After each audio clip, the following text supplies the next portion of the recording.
Hello students. So আজি আমি চাম Gauss's law. So electromagnetism এইটো এটা ইম্পৰ্টেন্ট থিওৰাম হয় Gauss's law. So এইটো তোমালোকে সময়ৰ লগে লগে বুজি পাই যাবা. So Gauss's law বুজাৰ আগতে তোমালোকে বুজিব লাগিব যে ইলেক্ট্ৰিক ফ্লাক্স কি হয় যেটো নেকি লাষ্ট ভিডিঅত এক্সপ্লেইন কৰা হৈছে. So অলপ কৈ দিও ইলেক্ট্ৰিক ফ্লাক্স কি হয়. এখন সাৰফেজৰ মাজেৰে নৰমালি পাৰ হৈ যোৱা ইলেক্ট্ৰিক ফিল্ড লাইনছৰ সংখ্যাকে ইলেক্ট্ৰিক ফ্লাক্স বুলি কোৱা হয়. Okay, so পঢ়ি চাই লবা লাষ্ট ভিডিওটো দেন গম পাই যাবা. So the Gauss theorem বা Gauss law কি কয়? Gauss law states that flux of electric field through a closed surface is 1 by epsilon naught times the total charge enclosed by it. ই কি কৈ আছে যে এটা enclosed surfaceৰ মাজেৰে পাৰ হৈ যোৱা ইলেক্ট্ৰিক ফ্লাক্সৰ সংখ্যা হল এই এনক্লোজ সাৰফেসটোৱে যিমানখিনি চাৰ্জ এনক্লোজ কৰি ৰাখিছে সেই চাৰ্জৰ 1 by epsilon naught time. Suppose এটা তোমালোকে স্ফেৰিকেল সাৰফেস কনসিডাৰ কৰা মানে ক্লোজ সাৰফেস. সাপোজ তোমালোকে ফুটবল এটা কনসিডাৰ কৰিব পাৰা. সো ইয়াৰ সেন্টাৰত যদি আমি এই ফুটবলটোৰ ভিতৰত কৰবাত সেন্টাৰত যদি আমি চাৰ্জ ৰাখো দেন এই ফুটবলটোৰ সাৰফেসৰ মাজেৰে যেটো বল আছে বলৰ সাৰফেসৰ মাজেৰে পাৰ হৈ যোৱা ফ্লাক্সৰ সংখ্যা হ'ব কি কি যিমানখিনি চাৰ্জ এনক্লোজ কৰি ৰাখিছে সাপোজ কিউ পৰিমাণৰ চাৰ্জ কি এনক্লোজ কৰি ৰাখিছে ভিতৰত কিউ চাৰ্জ ৰাখা হৈছে দেন এই কিউৰ লগত 1 বাই এপসাইলন নট পূৰণ কৰিলে যেটো সংখ্যা হ'ব সেইটো হ'ব কি তাৰ মাজেৰে পাৰ হৈ যোৱা ফ্লাক্সৰ সংখ্যা. ওকে, সো ইয়াত সো তোমালোকে সিম্বলিক্যালি কেনেকা ৰিপ্ৰেজেন্ট কৰা হৈছে integration E vector dot ds vector equal to q by epsilon naught. So ইয়াত কি হৈছে কি আমাৰ এটা সাৰফেস এটা এনক্লোজ সাৰফেসে কন্টেইন কৰা চাৰ্জৰ পৰিমাণ আৰু এপসাইলন নটটো হৈছে কি পাৰমিটিভিটি এবসলিউট পাৰমিটিভিটি যত মানে ভ্যাকুয়ামৰ পাৰমিটিভিটি. ইয়াত যদি আমি চাৰ্জটো যদি আমি ভ্যাকুয়ামত ৰাখো যে এইটো স্ফেৰিকেল সাৰফেস যেটো যদি ভ্যাকুয়ামত থাকে সো তাৰ পাৰমিটিভিটি কি হয় এপসাইলন নট. যদি কিবা মিডিয়ামত থাকে বা লিকুইডত থাকে বা গ্লাস মিডিয়ামত যি মিডিয়াম হোক দেন তার কি হ'ব এই এপসাইলন নটৰ জায়গাত কি হ'ব তাৰ পাৰমিটিভিটি মিডিয়ামৰ পাৰমিটিভিটি বহিব. ওকে, সো ইয়াত আমি জানো লাষ্ট ভিডিও দেখাই দিছিলো যে যদি কোনো এনক্লোজ সাৰফেসৰ কাৰণে যদি আমি ফ্লাক্স ওলাও দেন ফ্লাক্সটো আমি ইন্টিগ্ৰেট কৰোতে কেনেকৈ ওলাইছিলো ইন্টিগ্ৰেশন সাইনৰ লগতে আৰু এটা সাৰ্কুলাৰ সাইন ইউজ কৰা হয় ইন্টিগ্ৰেশনত দেন ই ভেক্টৰ ডট ds. সো ই আমাৰ এই যেটো সাপোজ ডায়াগ্ৰামটো চাব পাৰা এইটো এটা কি হয় স্ফিয়াৰ হয়. সো ইয়াৰ হোল স্ফিয়াৰৰ মাজেৰে পাৰ হৈ যোৱা ফ্লাক্সৰ সংখ্যা ৰিপ্ৰেজেন্ট কৰিছে কিমান হয় q by epsilon naught. Okay, so এইটো আমি প্ৰুফ কৰিম. সো আকৌ এবাৰ কৈ আছো যে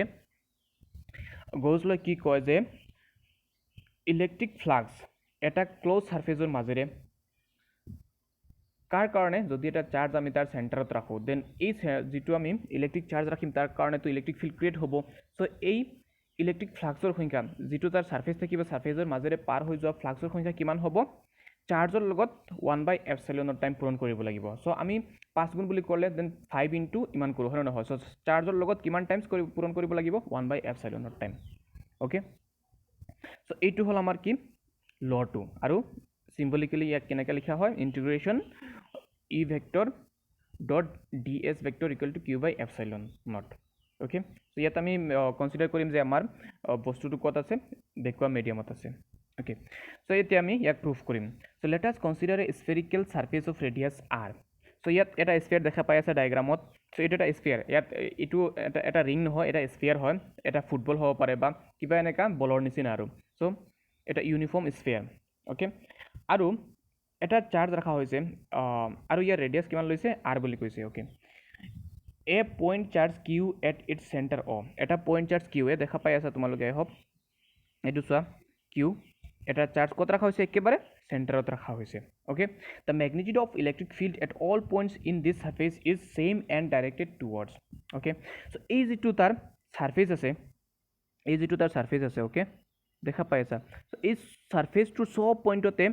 আমাৰ ইলেক্ট্ৰিক ফিল্ডৰ ম্যাগনিটিউডটো কি হয় সমান হয় আৰু ইয়াত এই ইলেক্ট্ৰিক ফিল্ডৰ ডাইৰেকশন কি হ'ব সাৰফেসৰ পৰা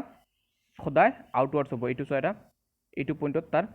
ডাইৰেকশনটো আউটৱাৰ্ড ইলেক্ট্ৰিক ফিল্ডৰ ইয়াতে যদি লও আমি দেন এনেকা আউটৱাৰ্ড হ'ব ইয়াত ললে এনেকা তাৰ ইলেক্ট্ৰিক ফিল্ডৰ ডাইৰেকশ্যন কি হ'ব আউটৱাৰ্ড ইয়াতে ল'লে কি হ'ব এনেকা ইলেক্ট্ৰিক ফিল্ডৰ ডাইৰেকশ্যন আউটৱাৰ্ড হ'ব বাহিৰ ফালে হ'ব সো ইলেক্ট্ৰিক ফিল্ড আমি ক'ৰ পৰা পাইছোঁ বিকজ ইয়াতে আমি চাৰ্জ ৰাখিছোঁ কিউ সো তাৰ কাৰণে আমি ইলেক্ট্ৰিক ফিল্ড পাম সো ইলেক্ট্ৰিক ফিল্ড এটা প্লাছ চাৰ্জৰ কাৰণে তাৰ ইলেক্ট্ৰিক ফিল্ডবোৰ এনেকা বাহিৰ ফালে ওলাই যায় হয় নে নহয়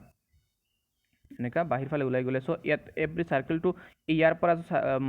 সাৰ্কামফাৰেন্সটো সমান দূৰত্বত আছে হয় নে নহয় সো এই যেটো পইণ্ট চাৰ্জ আছে তাৰ পৰা এইখিনিতো সমান সব ফালেতো সমান দূৰত্বত আছে সেইকাৰণে ইয়াত কি হ'ব সব পইণ্টতে কি হ'ব তাৰ ইলেক্ট্ৰিক ফিল্ডৰ ম্যাগনিটিউডটো সমান হ'ব আৰু বাহিৰ ফালে হ'ব সো এনেকা ধৰণৰ সাৰফেসক কি বুলি কোৱা হয়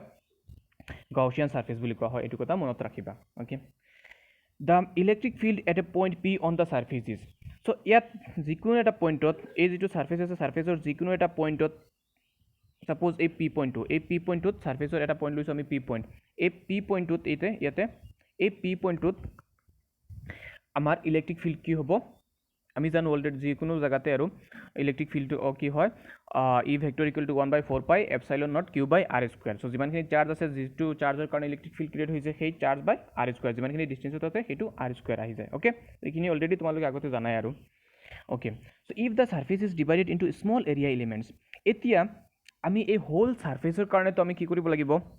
হোল সাৰফেসটোৰ কাৰণে আমি ইলেক্ট্ৰিক ফ্লাক্স কাউন্ট কৰিম তাৰ কাৰণে কি কৰিম আমি এটা হোল সাৰফেস আছে সেই কাৰণে আমি একেলগে আমি তাৰ মাজেৰে পাৰ হৈ যোৱা ফ্লাক্সবোৰ কাউন্ট কৰিব নোৱাৰিম সেই কাৰণে আমি এই সাৰফেসটো কি কৰিম একেবাৰে স্মল এলিমেন্টত আমি ডিভাইড কৰি লম সাপোজ p পইণ্টতে আমি এটা স্মল এলিমেন্ট ওয়েট এই যেটো সাৰফেস ইয়াতে অলপখিনি স্মল এলিমেন্ট আমি এনেকা কনসিডাৰ কৰিছো সেইখিনি বাহিৰ হিফালে গুচি গৈছে ফুটবলৰ ওপৰত এনেকা সাপোজ তোমালোকে যদি অলপ স্মল এলিমেন্ট লোৱা সো এনেকাই হ'ব সো এই p পইণ্টতে আমি অলপ এটা স্মল এলিমেন্ট লৈছো ভালকে চোৱা এইখিনি ইয়াতে টানি দিছো মই এনেকা টানি দিছো এইখিনি এটা স্মল এলিমেন্ট লোৱা হৈছে ওকে ডিভাইড কৰি লৈছো আৰু এই যেটো সাৰফেস আছে এনেকা যিমানখিনি সাৰফেস লও সাৰফেস যিকোনো পইণ্টতে যদি লও ইয়াৰ আমি কালি কৈছো যে সব সাৰফেসৰ এটা কি থাকে ইয়াতে সাৰফেস এটা কি হয় ভেক্টৰ হয় সাপোজ এই যিখন পেপাৰত আমি পঢ়ি আছো সো মই মোৰ নোটস বনাইছো সো ইয়াৰো কি হ'ব তাৰ ডাইৰেকশ্যন থাকিব সো ইয়াৰ ডাইৰেকশ্যন কি হ'ব সাপোজ ইয়াতে যদি আমি ডাইৰেকশ্যন লও ইয়াৰ পৰা পাৰপেন্ডিকুলাৰ ওপৰ ফালে এনেকা নৰ্মেল আকিলে ইটো হ'ব তাৰ কি ডাইৰেকশ্যন এই পেপাৰখনৰ ডাইৰেকশ্যন কোন ফালে হ'ব ওপৰ ফালে সো ইয়াতেও সেম এই যিখন সাৰফেস কনসিডাৰ কৰিছো এই যিখন সাৰফেস এনেকা এটা সাৰফেস কনসিডাৰ কৰিছো তাৰ ডাইৰেকশ্যনটো কোন ফালে হ'ব তাৰ নৰ্মেল ওপৰ ফালে হ'ব সো ইলেক্ট্ৰিক ফিল্ড আৰু এই যিখন আমি সাৰফেস কনসিডাৰ কৰিছো স্মল এৰিয়া এলিমেন্ট কনসিডাৰ কৰিছো এই স্মল এৰিয়া এলিমেন্টৰ ডাইৰেকশ্যনটো কি হ'ব সেম হ'ব যে তোমালোকে দেখা পাই আছা দুটা এৰো দিয়া হৈছে সো ইয়াতে এটা এৰো দিছো আৰু ইয়াতে এটা এৰো দিছো দ্যাটস মিন কি হৈ আছে দুইটাৰ ডাইৰেকশ্যন কি হৈ আছে সেম হৈ আছে দ্যাটস মিন ক্ষেত্ৰৰ মাজৰ এংগল কিমান হ'ব 0 হ'ব সো ই আৰু ডেল এছৰ মাজৰ ডাইৰেকশ্যন কোন ফালে হ'ব সেম হ'ব সো ইহতৰ মাজৰ এংগল কিমান হ'ব 0 হ'ব সো ডেল এছে কি বুজাইছে ইয়াতে এই small surface small area element ইয়াত যিমানখিনি সৰু এৰিয়া আমি কনসিডাৰ কৰিছো সেইখিনি হ'ব কি তাৰ এই ইয়াকে আমি ডেল এছ বুলি ৰিপ্ৰেজেন্ট কৰিছো ওকে এয়া চোৱা each surface element points radially outwards so সব কিটা যিমান কিটা এনেকা যদি আমি টুকুৰা কৰোঁ যদি সব কিটাৰ ডাইৰেকশ্যন কোন ফালে হ'ব বাহিৰ ফালে হ'ব যেনেকা ইলেক্ট্ৰিক ফিল্ডৰ ডাইৰেকশ্যন বাহিৰ ফালে আছিল সেম হ'ব সো ইয়াত তিতা দেখা পাই আছে তিতা কিমান হৈ আছে ইয়াত theta equal to 0 okay then flux through area del S is তেতিয়া এই যেটো আমি একেবাৰে স্মল এৰিয়া এলিমেন্ট লৈছো ডেল এছ সো ইয়াৰ কাৰণে এই এৰিয়াৰ মাজেৰে পাৰ হৈ যোৱা আমি ফ্লাক্সৰ সংখ্যা কিমান পাইছিলো আমি জানো আগতে পাই আহিছো লাষ্ট ভিডিওটো চাই লবা ই ডেল এছ হয় নহয় E electric field into del S মানে কি সাৰফেস এৰিয়া যিমানখিনি সাৰফেস এৰিয়া আছিল লাষ্ট ভিডিওটো চাই লবা ইলেক্ট্ৰিক ফ্লাক্স ইকুৱেল টু কি হয় ই ডেল এছ আৰু যদি আমি ম্যাগনিটিউড লাও সেইটো হিচাপত কি আহিছিল ই ডেল এছ cos থিটা আহিছিল হয় নহয় সো ইয়াতো আমাৰ কি আহিব ক্ষেত্ৰৰ মাজৰ এংগলটো কি আহিব ডেল phi equal to এটো চোৱা del phi equal to flux কাৰ মাজেৰে এই স্মল এৰিয়া এলিমেন্ট আৰু ডেল এছৰ মাজেৰে পাৰ হৈ যোৱা ফ্লাক্সৰ সংখ্যা কিমান হ'ব del phi equal to e dot del S আছিলে হয় নহয় সো এটো এটা কি আছিলে আমাৰ স্কেলাৰ প্ৰডাক্ট আছিলে সো স্কেলাৰ প্ৰডাক্ট আহিলে আমাৰ কি আহিছিলে cos থিটা আহিছিলে সো থিটা ইয়াত যেহেতু 0 হয় সো cos 0 সো cos 0 মান কিমান 1 সো ই ডেল এছ অনলি থাকিব কি ই ডেল এছ সো এই স্মল এৰিয়া এলিমেন্টৰ মাজেৰে পাৰ হৈ যোৱা ম্যাগনেটিক ফ্লাক্সৰ সংখ্যা ইলেক্ট্ৰিক ফ্লাক্সৰ সংখ্যা হ'ব কিমান ই ডেল এছ ওকে সো এইটো পালো কি আমি একেবাৰে এই স্মল এৰিয়া এলিমেন্টৰ কাৰণে কাৰ কাৰণে পাইছো এই স্মল এৰিয়া এলিমেন্টৰ মাজেৰে পাৰ হৈ যোৱা ফ্লাক্সৰ সংখ্যা পাইছো কিমান ই ডেল এছ ওকে সো ইয়াত যেহেতু আমি হোল সাৰফেস এইটো যেটো হোল এনক্লোজ সাৰফেস আছে সো এনক্লোজ সাৰফেসৰ মাজেৰে পাৰ হৈ যোৱা আমি ইলেক্ট্ৰিক ফ্লাক্স ওলাব লাগে চ' ইয়াত কি কৰিব লাগিব আমি হোল ছাৰ্ফেচটো ইণ্টিগ্ৰেট কৰিব লাগিব চ' therefore flux through the whole surface S so ইয়াত S বুলি কাক ৰিপ্ৰেজেণ্ট কৰা হৈছে হোল ছাৰ্ফেচ গোটেই ছাৰ্ফেচটোৰ মাজত এটা ফুটবল কনচিডাৰ কৰিছিলোঁ ন চ' ফুটবলৰ চব চাৰিওফালে যিটো ছাৰ্ফেচ থাকিব ছাৰ্ফেচৰ মাজেৰে পাৰ হৈ যোৱা ফ্লাক্সৰ সংখ্যা আমি কেলকুলেট কৰিম so' whole surface S del S আছিলে কিমান এটা স্মল এৰিয়া এলিমেণ্ট আছিলে so' flux through the whole surface S equal to কি হ'ব 5 ডেল ফাই দিয়া নাই বিকজ ডেল মানে কি আছিলে আমাৰ স্মল এৰিয়া এলিমেণ্টৰ কাৰণে চ' ইয়াত আমি কি দি দিছোঁ 5 ডেটছ মিন টোটেল ছাৰ্ফেচৰ মাজেৰে পাৰ হৈ যোৱা ফ্লাক্সৰ সংখ্যা চ' ইণ্টিগ্ৰেশ্যন ই ডি এছ চ' ষ্টাৰ্টিঙতে পাই আছোঁ বা কালিৰ ভিডিঅ'টোত আমি হোল এনক্ল'জ ছাৰ্ফেচৰ কাৰণে আমি যিটো যদি আমি ইলেক্ট্ৰিক ফ্লাক্স ওলাব লগা হৈছিলে দেন আমি কি কৰিছিলোঁ চব ডেল এছক আমি কি কৰিছিলোঁ ইণ্টিগ্ৰেট কৰিছিলোঁ তাৰমানে চাম কৰিছিলোঁ চ' কি হ'ব ইণ্টিগ্ৰেশ্যন ই ডি এছ চ' ডি এছ ইয়াত ডি এছ বা ডেল এছ হয় ডেল এছটো আমি ডি এছ লৈছোঁ ইণ্টিগ্ৰেশ্যন কৰোঁতে আমি ডি এছ বুলি লিখোঁ হয় নে নহয় চ' ইয়াত কি হ'ব ইলেক্ট্ৰিক ফিল্ড যিহেতু আমাৰ কনষ্টেণ্ট হয় কিন্তু ডেল এছ এটা নহয় বহুতকেইটা আছে বেলেগ বহুতকেইটা আছে চ' আমি কাক ইণ্টিগ্ৰেট কৰিব লাগিব ডেল এছক ইণ্টিগ্ৰেট কৰিব লাগিব ইয়াতে ডেল এছ আছিলে কিমান বা ডেল এছ বা ডি এছ কি আছিলে সৰু এৰিয়া এলিমেণ্ট আছিলে স্মল এৰিয়া এলিমেণ্ট আছিলে চ' ইয়াত ইণ্টিগ্ৰেশ্যন কাক কৰিব লাগিব আমি স্মল যিমানকেইটা স্মল এৰিয়া এলিমেণ্ট আছে চবকেইটাক আমি যোগ কৰিলে কি পাই যাম হোল ছাৰ্ফেচটো পাই যাম হয় নে নহয় ছাপ'জ এইটো চাই লোৱা তোমালোকে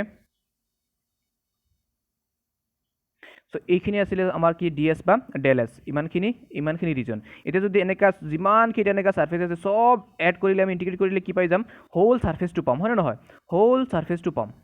চ' হোল ছাৰ্ফেচটো পাম আল্টিমেটলি গৈ পেলাই আমি কি পাম হোল এৰিয়া পাম ইয়াৰ এই ছাৰ্ফেচ এৰিয়া পাম এই স্ফেয়াৰটোৰ ছাৰ্ফেচ এৰিয়াটো পাম চ' কাক আমি ইণ্টিগ্ৰেট কৰিম আমাৰ এই ডেল এছক ইণ্টিগ্ৰেট কৰিম চ' ইয়াত ইটো আহি গ'ল বাহিৰত আহি গ'ল ইণ্টিগ্ৰেশ্যনৰ বাহিৰত আহি গ'ল ইয়াতে দেখা পাইছা চ'